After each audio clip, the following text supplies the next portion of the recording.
muri ibi bihe rero turimo muri no minsi ijana yo kwibuka jenoside yakorewe abatutsi mu 1994 urebye nyuma ya jenoside kugeza uno munsi uko itangazamakuru ryakoraga muri ibyo bihe n'ubu nkawe nka John umaze igihe mu itangazamakuru imyaka 15 urishimira iki? Urabona impinduka zirimo zifatika nizihe uruhare rw'itangazamakuru no muri ibi bihe noneho kuko inkuru zigomba gukorwa ubu ndatekereza ko zaba zitandukanye n'izakorwaga 1995-96 kuri uno munsi umunyarwanda urimo gukurikira itangazamakuru yakwishimira iki? Nkawe ukora itangazamakuru n'iki wakwishimira muri ibi bihe? Yaba nge ubwanye nk'abagabo John n'abandi bagenzi banjye abanyamakuru yewe n'abakurikira ibitangazamakuru bitandukanye hari cyo tukwiriye kwishimira atukubera iki. Ubu tugezaho nge abagabo John ishobora kugenda nkajya muri Rusizi nkasanga uwiciwe n'uwishe, urumva umwe yabaye pare wundi cyangwa yabaye marene wundi cyangwa yagize gute bari mu bukwe, ugasanga barahuriza hamwe mu bikorwa biteza imbere igihugu, ugasanga umuntu aragira ikibazo agatabarwa na wa wundi azi neza ko ari we wamwiciye umugabo cyangwa wamwiciye abana cyangwa wagize gute. Ibyo byose bikaba kubera ko hari itangazamakuru ryagiye rikabegera rigasanga kuko ibyo bintu bigize ikibi, hari bakumva ku maradiyo bakumva inkuru zisazandi bagasoma inkuru zanditse zigaragaza ati simundi wa mugani bino bintu bimwe by'umwe n'ubwiyunge uzi ko by'isanamitima uzi ko byamfasha kuri ibi n'ibi ngibi, uzi wa mugani niba ashobora kugira ikibazo erega tujye tubwizanya ukuri buriya hari tutajya tumenya. Ibyo twari baravuga ngo ya Leopita Sindwere tugange yajayo ibyatambutse biba byaratambutse ngo turebe ibindi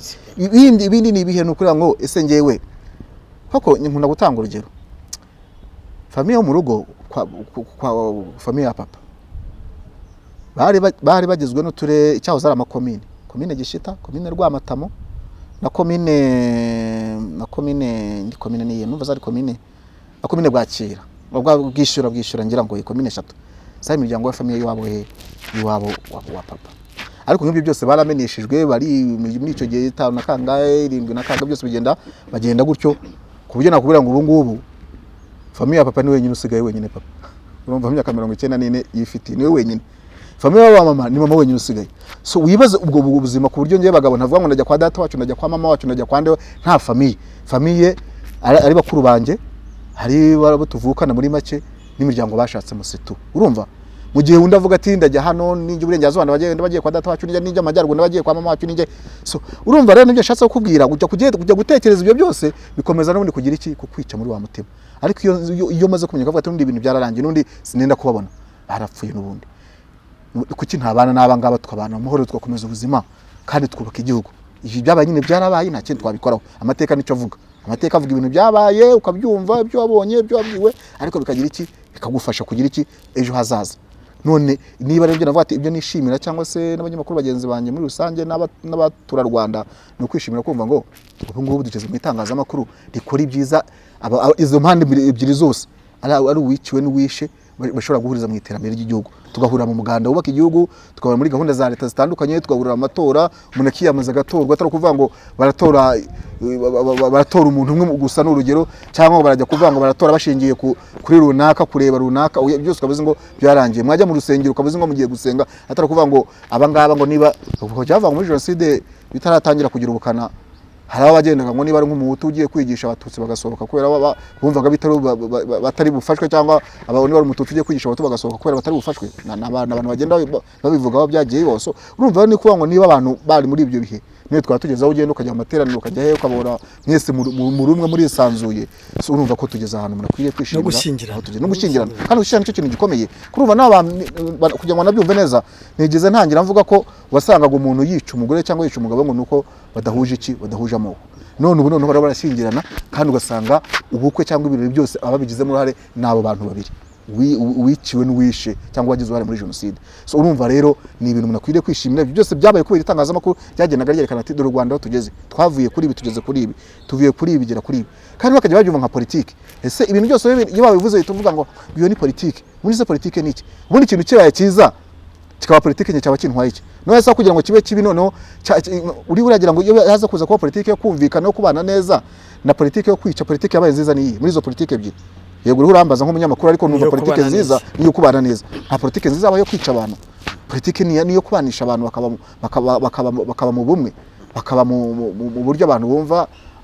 bisanzuye, ugenda ahantu wumva utuje, wumva nta kibazo, wumva aho uri bugende hose uri mu gihugu wisanzuye, urumva kandi ukumva uratekanye uratuje. Byose bigirwamo n'iki? Urahana itangazamakuru. Mu gihe wa munyamakuru agenda kuri mikoro akavuga ngo umututsi runaka cyangwa abatutsi bihisha ahangaha, none umunyamakuru ajya kuri mikoro akavuga ati u Rwanda rumaze kugera kuri iterambere rigeze aha n'ahangaha, abantu bakajya muri Rwanda Day bakifuza kuza mu Rwanda kubireba, ati ibyo tuvuga reka tuze tubirebe. Abanyamahanga bakaza bakavuga ati rwose ngenda kubwira igihugu nashaka kuba mu gihugu, urumva. Urumva rero njya ngo nawe zende ubuhamya bw'umuryango uriya nyakwigendera wari umutoza wa APR, avuga ati yari yifuje kuza mu Rwanda, urumva. Yego hari mu rwego rw'akazi, ariko mu buryo bw'akazi, ariko yifuzaga no kuzatura mu Rwanda kubera ko yari yarakunze kandi yaragiye mu bihugu bitandukanye byinshi ku isi nk'umutoza. So rero harimo abantu babona bya byiza byabo ngo bambaye cyeza ntamenya ko kera niba abanyamahanga bashobora kuraba bakabona ati u Rwanda dufite ibi ngibi, kugeza ubu niba bavuga ati u Rwanda rushobora kwakira bimukira kubera ko rufite umutekano. Rego rero abantu bagenda kubera ko nta mutekano bafite. So ni umuntu ashobora kuvuga ati ninjye handa bafite umutekano, ndumva ntuje nta kibazo, arabuzwa n'iki? Biraturuka ko ryatangazamakuru rigenda rigaragaza u Rwanda aho rugeze mu byiza no kwiyubaka. Tugana ku musozo, nka John Bagabo, nihe namugira itangazamakuru yaba iryo mu Rwanda ndetse n'iryo mu karere, ndetse nanone bigaruka ku kibazo turimo kugenda dusa nkaho turimo kubona nabwo itangazamakuru ririmo kugaragaza, sinzi niba atari uburemere wenda abanyapolitiki barimo kubiha ibirimo kubera mu baturanyi muri Kongo. Dukomeje kubona abantu bicwa, abantu bahohoterwa, abatutsi babo bavuga ikinyarwanda, inka zabo zikicwa, abantu bagatwi kugeza naho babarya. Nk'umunyamakuru ni iyihe nama wagira abitangazamakuru, abanyamakuru bagenzi bawe, cyane cyane noneho by'umwihariko mu Rwanda muri ibi bihe byo kwibuka? Icyo nabwira abanyamakuru bagenzi banjye, reka mbabwire twe twishimira kuba ukora ibintu kinyamwuga. Reka nshimira Imana, ntabwo nzi biri imbere, ariko nabyo reka mbanze nshimira Imana byibuze ko n'iyi myaka maze aho nakoze ku maradiyo menshi, ahantu henshi nakoze cyane muri uyu mwuga, muri kariyeri yanjye n'amaradiyo. Nakoze n'umunyamakuru kuri radio henshi hashoboka, present amakuru, njya kuri tele ngatari nkuru nkayitangaza, naho nabaye cyane pa raporo y'ibi byo kwandika. Nagiye mu nyuma nangiye kwikorera kuko hano kitangazamakuru muri yandikorera. Ariko ishatse kuvuga ni iki, nanevuze ngushimira Imana nuko muri iyo myaka yose bagabana hano nigeze mpamagazwa ngo iyi nkuru byagenze gute. Kubera iki? Ubundi umunyamakuru iyo ukoze kinyamwuga ukabifite version zose ku mpande zombi ku nkuru ugiye gukora, umuntu akayibona akavuga ati yavuganye n'uruhande, avugana n'uruhande, inkuru ibigize inkuru byose ukabura bifite. Sinkubeshe, ntabwo uzavuga ngo hari umuntu uzaza kuguhotera. Reka turi mu gihugu kigendera ku mategeko, bashaka kureba bagabo inkuru bakoze kuko ubundi yayikoze gute, yashingiye kuki, yujuje bimwe bigize inkuru. Ese biruzuye koko? Imyaka 15 niba nta rwego rurampamagaza, yaba rw'ubugenzacyaha, yaba polisi, yaba gitifu, yaba n'undere wese n'akandi na meya ngo ati inkuru wakoze yikure ku rubuga nuko cyangwa se kuri radio, nuko nakoraga ibintu koko mbona koko nkabikora kinyamwuga. Rero nuko ngo icyo dusabwa dukore kinyamwuga, tureke kuba abafana b'ibintu bidafite n'icyo bivuze. Erega iyo ukora ibintu ukabikora kinyamwuga, icyambere nabi biragufasha na societe bikayifasha. Kuko n'urugero niba ari abantu bakora ibintu byanyije n'amategeko, turabizi n'umukuru w'igihugu ajya bivuga ati abantu rwose bakora ibintu kibaza uburyo babikoze, babikora mu nyungu zabo bwite. Urumva inkuru ya hafi navuga yavuba cyane mperutse gukora, nkumva okazi bari nyinshi umuntu yatanga mingera, ariko reka nange mwe gusa mu karere ka Rubavu aho byavugwaga, kuko wenda ubuyobozi ntabwo bwabisubije nkuko byari bimeze, ariko uburyo byavugwa n'abaturage byavuga ko witwa Vice Mayor Ishimwe Pacifique ushinzwe byiza abaturage, hari gahunda urari hari zino nzu zo gutuzamo abantu batishoboye, baratombora. Hari umudamu ngo yarayitomboye, amaze kuyitombora mu numero 340 mu nkuru birimo, harayikoza kuri rubanda bayireba. Noneho barangije mu gihe cyo kuyitanga kigeze, ngo Vice Mayor Ishimwe ngo hari undi muntu hari yayihaye atayemerewe kubera ko bica mu gutombora. So uwo mudamu uraza kugaragaza ikibazo cye, yandikira inzego zitandukanye, yagira gute. Noneho abaturage baza kumumagara batabariza umugenzo, baravuga ati se umuntu yagaragaje ikibazo, noneho bagikemuye bamutwara mu kigo cy'inzererezi. Urumva? So ngomba kujya ngo mbaze ubuyobozi, baje ubuyobozi banga kunsubiza, ariko nyine iyo ufite verisiyo zose ukabandikira kuri WhatsApp ukabona ko babisomye ntibagusubize, ukabahamagara ntibakwitabe, wabibwiye wabwenye itangazamakuru ukorera, uwo inkuru ugomba kuyisohora. So inkuru irasohoka, maze gusohoka bajya kuri Twitter y'akarere ka Rubavu, baravuga ngo uriya muntu ngo ntabwo yigize ngo yubahirizaga ngo amabwiriza ngo y'ibisabwa ngo yabaye nkaho yigumura ku nzego z'ubuyobozi ngo turamutwara ngo ajye kwiga mu ndangagaciro nese mu kigo hari hano bagaragaza indangagaciro urumva ariko nyine kubera bari bamutwe mu buryo bamurenganyije butari bwo byarangije nyine umuturage bagira iki baramurekura abaturage bavuga ati turagushimira kuba byuze wakoze inkuru wakoze yatanze igisubizo ko umuntu bamurekuye yagomba kugenda agahera he muri kiriya kigo cy'inzererezi kandi mukuru umuntu agira iki arengana afite na fagite kuko ni urwego rwa ministre w'umutekano ministre wa Minaroke yari yavuze ati umuntu umuhinzi ye ninuza n'izandiko zifite so rero bigaragaza ko umuntu yagomba guhabwa ibyo yemererwa so rero nicyo cyashatse kuvuga itangazamakuru tujye dukora ibintu tubikore kinyamwuga ufite fact ufite ibigaragaza byose kandi ubona byatanga umusaruro mwiza byubaka igihugu harimo nyine barengeye kuri amabwiriza cyangwa kuri ibyo ngibyo akabirengaho nk'umuntu kuko ntabwo ari urwego polisi y'igihugu igikunda kubivuga cyane ati muzajye mutubabarira niba umupolisi akoze ikintu abikoze nk'umupolisi yego yambaye imyenda y'akazi ariko ntabwo abikoze ntabwo polisi ntabwo urwego rwa polisi kuko bagiye kujya mu kazi baha briefing ukora ibi ugendere ku mabwiriza ntabwo yagendeye ku mabwiriza twamuhaye ahubwo yabikoze ku muntu ku giti cye so rero harimo abantu baba abayobozi b'akarere b'intara n'abandi bose cyangwa mu nzego za Minaroke siritu usanga ashobora kurenga ku mabwiriza agenderaho igihugu ahubwo akagendera kuye bwite agashaka kwerekana ko ari umuyobozi akikangaguye mu makosa so rero n'ibitangazamakuru bikoze rekabyerekana nibyo twavugaga umunyamakuru akabikora kinyamwuga ibyo bintu byatanga umusaruro mwiza rero byaba n'ibyo ngibyo twavugaga wari twamoje ku rugero rwo muri Kongo ibyo tubona bino bihugu bya East Africa byinshi bifite abantu benshi bavuga indimi zitandukanye hatazi bifite hafi 125 urumva kuryo ushaka kujya mu isoko ugasanga buri wese aravuga ururimi rw'ucuruza injanga aravuga ururimi rutandukanye n'ucuruza umuceri ucuruza umuceri aravuga ururimi rutandukanye n'ucuruza inyanya ariko abanye neza nta kibazo barumva intambara yabaye se ariko se nk'umuntu wavuze ikinyarwanda isumva ko ari n'umututsi ese dusuye mu by'amoko ko ari umuhutu ari umutwa n'umututsi icyo gihe bose ko bakoreshaga ikinyarwanda wowe ugiye gushingira bavuga ko ari umututsi kandi bose bavuga ikinyarwanda urumva cyane by'amacakubiri dafite nicyo bivuze ko bose baravuga ururimi rumwe usojya ngo abantu bose bavuga icyongereza n'abanyamerika cyangwa n'abongereza gusa n'abafaransa barakivuga bashobora gusanga umufaransa ukivuga ko abaye muri Amerika cyangwa n'umwara barakivuga so ntabwo rero bishingiye kuko umuntu yavuze ururimi wita umukonsidera ko ari uwo muri icyo gihugu cyangwa akomoka mu gihugu runaka oya ashobora kuba kivuga nk'umuntu ntitujya tubona abanyamahanga benshi bavuga icyarwanda mu Rwanda bavuga icyarwanda kubera amaze igihe mu Rwanda imyaka 20-30 yabaye nk'umunyarwanda fasha urugero nk'umunyamakuru Rudatsimburwa Albert Numase iyo numa areno cyangwa umuyobozi wa MTN benshi kandi ari abazungu ururimi ntabwo mu gihe cyose urimo konsidera ko ari mwene icyo gihugu so rero tugomba kuzajya twareba impamvu zose twirinda kugenda mu kujya gukora inkuru nk'izo zishobora kujyaho nkaho muri Kongo bati dore bimeze gutya bavuga iki ngiki n'abatutsi kandi ari abanyekongo urumva ariko gusa ko barakoresha urwo rurimi bikaba ikibazo so numva ari uko natanga uwo murongo abanyamakuru bagenzi banjye dukore kinyamwuga hanyuma nanone tugerageze kwerekana ko hari impinduka biriho bitanga burya sinkubeshye ngeza kuza kuba uyu mwuga mumazemo nta mpinduka biratanga nakwe nanavuyemo ikintu cyose gitanga impinduka gitanga rezita nziza muri societe ntacyo cyakumarira rero muri business ubona utunguka wabireka urumva ariko ibona hari ikintu wakoze umuturage akavuga ati rwose byagenze gutya hari indi nkuru ejo ngira ngo barayibonye yaremeze nka ari ya burage abantu kuntu bayifataga bibaza uburyo nk'abayikorera ADN nahantu rero byabaye umuntu bamwibye inka muri Kayonza mu karere ka Kayonza barangije ngo kujya kwipimisha kujya gukoresha ADN ariko abarozi batanze igitekerezo baravuga muri iyo nkuru baravuga ati rero ubu niranye nari cyaye kimasa ari icyayo cyaje gifite amezi arimo ni kimasa ari icyayo bagishire nyina barahita babona ko ari yacu cyangwa atari yacu ariko nuko byagenze mu turage baragiye bajya kuzana cya kimasa bacyagejeje nyina iti cyonsa aferi irangira gutya ADN birabonetse so nibyo umuntu bayishimiye gukora ikintu ukabona gitanze umusaruro umuturage batenze kumusiragiza ngo bazigiye kuzana Kacyiru ngo bapimisha bagiye kandi hari ibintu biri logique erega hari ibintu bidasaba amashuri menshi nkubwire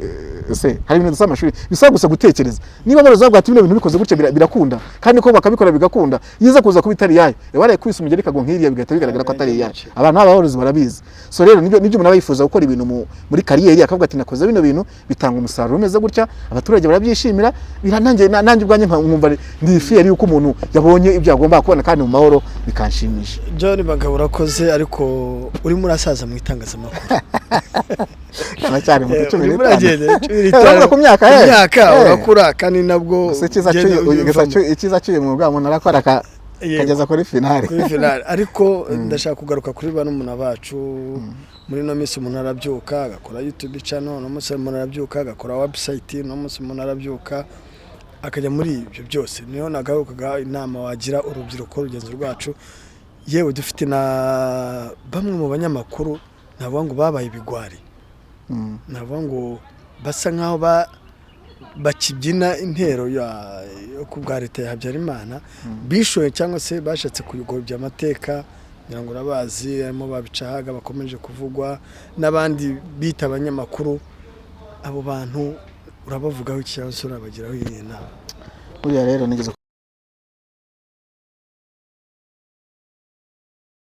kubona nko bikomozaho n'ujya mu bintu kubera ko wabikunze wenda igihe kizagera byaba ngombwa nkazakora none nava nk'icyegeranyo cy'ukuntu nagiye muri uyu mwuga ngewe ngitangira nakunze umwuga nava nkiri umwana kuko ndibuka muri primaire rero ko habaga ikizamini cyo kuririmba none ngiye mu mwanya wo kuririmba wageraga ko no kuri alphabet nyine natangiraga abagabo John bahita guhamagara ngo abagabo John ngo ugende kuririmba ko ntarizi kuririmba nigeze kwa mugenzi wanjye Scovia namusuhuze ne wajya gumbwira ngo baga ngo y'abantu kuri isi batunzwe no kuririmba ngo akaba utakiri kuri isi nicyo kintu najya akunda kunseza ngo akaba utakiri kuri isi ataka ko kuririmba byaranze kandi ko nanjye nicyo kintu cyanani so ko ntarizi kuririmba rero kandi nkaba narakundaga ibintu by'itangazamakuru nahitaga ngira iki nahitaga nabaga nateguye ko nabanze ngo ikizamini cyo kuririmba tuzagikora uyu munsi twabaga tubizi dufite horere nkahita negura ikipe ya APR na Rayon narangiza nkahita ntera agatebe hariya nkatangira kwabwira 11 bagize APR n'aba 11 bagize Rayon nkatangira kogeza bagabo nkibona amataranje bakayama nkabona nandi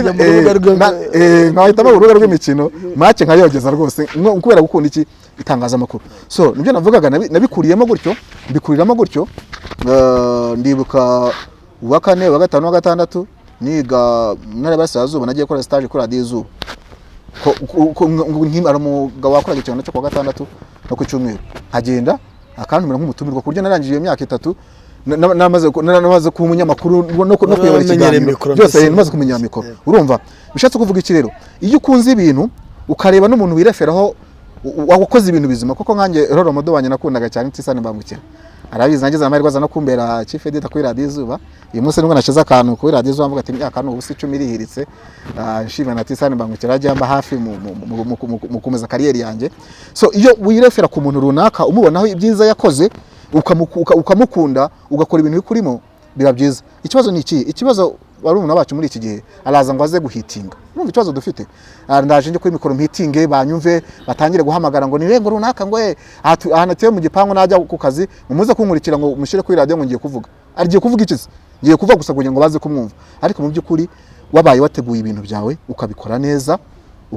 bikagenda neza iziko byagufasha kandi ukagendera mu harimo abantu bakoze ibyiza n'abakoze bibi buriya reka ngwire sefu nyambana abantu kujya kubona ko umuntu abaye nkago kinege akakubwira ngo ubundi bisa ibintu bya bizagera he ngo bizagera ku kintu runaka untu byafiyarinze kuki njye abagabo unyereka abantu byafiyarinze ntunyereka abo byakunze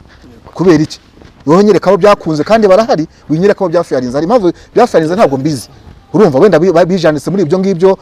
nyuma biza kutabagendekera neza bagendeye mu kigare ariko weho ni waragendeye mu bintu byawe ukabigendera mu kuri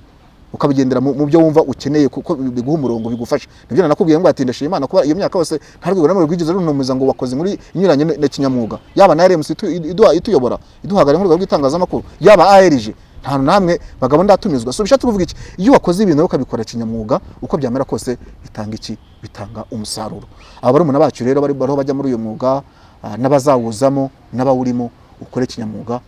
udakoreye kuvuga ngo ndashaka kugira ngo menyekane ngo meeting ngo shinge YouTube kugira ngo menyekane hoya ishinge mu buryo bubiri uyishinge kuko nge nanjye YouTube ndayifite ariko nge nyikoresha mu buryo bw'itangazamakuru ntabwo nyifata nk'ibintu kuko YouTube bayibara nka social media zisanzwe Twitter Facebook n'ibindi nk'ibyo ngibyo ntabwo navuga ngo managing ngo n'urwego rw'itangazamakuru rwa RMC ariko iyo ubishyira uri umunyamakuru ukayikora kinyamwuga itanga umusaruro icyambera kwinjiriza nyine kwinjiza nk'ikinyamakuru hanyuma ikina no kubikora kinyamwuga ko n'ubundi nkuru zanjye kenshi ziba zitambuka kuri rubanda.rwa intazo zitambuka no kuri YouTube yanjye kuzo nzibara nk'itangazamakuru ntabwo ari bagusoma ibintu nafashe ngo mfate YouTube ngo nyishyira ngo ni YouTube oya n'ubundi ibintu byose bijyanye n'itangazamakuru ko nyenera ku murongo w'itangazamakuru ntabwo nzafata ikintu cyose ngo nyitereye ko ari YouTube oya nge ikinyamakuru inkuru mba nakoze kuri wa eshatu niyo kuri rubanda niyo share no kuri YouTube cyangwa nakoze kuri YouTube niyo share no kuri website ko byose biba ari ikintu kimwe ntabwo ari kuvuga ngo nibifate ngo kimwe no kugira agaciro ngo nuko ari social media hoya iyo nyifatanye itangazamakuru. So rero ikintu cyose ugihaye umurongo ukagikora neza ukacyubaka neza gitanga umusaruro. Abo bari umuntu bacu rero abo bandi babaye ibigwari ubwo nyine bafite ibindi nabo muri bo byari bibarimo icyo gihe, ariko nemera ko umuntu ahinduka. Ona Paulo yabaye Saul cyangwa ni Saul yabaye Paulo sinzi nabicurukura ariko kimwe muri byo. So bishatse kuvuga iki ushobora kuba wahinduka turi abantu rega nanjye ndi umuntu nubwo navuze ngo sinagwa mu ikosa ariko narigwamo ndi umuntu, ariko umuntu niba kugiye n'inama yemere basuna yumva ugati hano byagenze gutyo okay nta kibazo ndabyemera reka ibindi bikosore tujye twemera no gukosorwa. Erega n'ikibazo tunagira no kwa n'ibyo usanga wagwe no muri iryo kosa banakwa no gukosora ntunabyemere ugasanga n'ubundi ukomeje gutsimbarara kuri ya mahame yawe n'ibindi byose bamugana ukigira intagondwa kandi bitari ngombwa. Kandi uyu mwuga dusabwa igihe cyose tugenda twiga, igihe cyose tugenda twiga. Urakoze cyane. Urakoze.